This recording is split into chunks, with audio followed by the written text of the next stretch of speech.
NGCP. Okay, Mr. Chair, may I continue? I think that was settled. Kanina po, sinabi ko na parang pinagtitripan natin ng NGCP sapagkat ang pinagmumulan po ng cost natin sa ating electric bill, kung pag-uusapan ng NGCP po, transmission, is only 3%. Parang ayaw po nilang maniwala.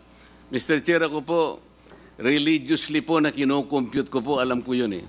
Alam ko po 3%, yung nagsasabi po ng 10%, nagsisinungaling yun kasi hindi niya alam yung ancillary services. Alam ko po yun eh, 3% lang talaga.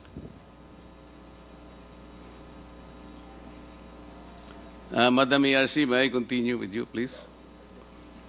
When you failed to provide regulatory reset for 2 regulatory periods, did it affect the operational cost of NGCP?